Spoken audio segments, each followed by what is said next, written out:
শুভ শারদিয়ার রেস্তোরাঁ রেকমেন্ডেশনে আরও একটি নতুন ভিডিওতে আপনাদেরকে ওয়েলকাম করি হোটেল প্যাপিলিওতে। 420 মোড়ের কাছে সর্বমঙ্গলাপল্লী বিশাল মেগামার্টে একদম উপরে রয়েছে হোটেল প্যাপিলিও। মালদা শহরের বুকে এই রুফটপ রেস্টুরেন্টের অ্যাম্বিয়েন্স কিন্তু এক কথায় ভীষণ সুন্দর। দিন হোক বা রাত, যে কোনো সময় কিন্তু আপনারা এখানে এত সুন্দর একটা জায়গায় বসে নিজের শহরটার দারুণ একটা ভিউ উপভোগ করতে পারেন। তাছাড়াও এনজয়মেন্টের জন্য এখানে রয়েছে ফ্যামিলি বার, যা কিন্তু এই পুজোতে সকলের জন্য খোলা থাকছে, যেখানে ককটেল এবং মকটেল দুটোই অ্যাভেলেবেল থাকবে। এরই সঙ্গে হোটেল প্যাপিলিওর আরও একটি সেগমেন্ট নতুনভাবে সেজে উঠেছে 24+ অ্যাকোমোডেশন নিয়ে, তাদের পুজোর মেনু থেকে বেস্ট সেলিং ফুডগুলো আপনাদের সার্ভ করার জন্য। পুজোর মেনুতে খাওয়ার দাওয়ারের প্রচুর সম্ভার তো রয়েছেই, তবে এখানকার বেস্ট পার্ট হলো বার কাউন্টার কাম মকটেল জোন, যেখানে আপনারা বিভিন্ন রকম মকটেলের সাথে সাথে কিন্তু মিল্ক বেসড মকটেলও পেয়ে যাবেন।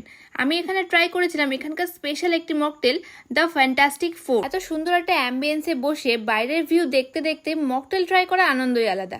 And also Papilio has a separate option for families. অ্যাড্রেসটা আরও একবার বলে দিই, সর্বমঙ্গলাপল্লী 420 মোড়ের কাছে বিশাল মেগামার্টের একদম উপরে top floor. Celebrate this festive season with hotel প্যাপিলিও।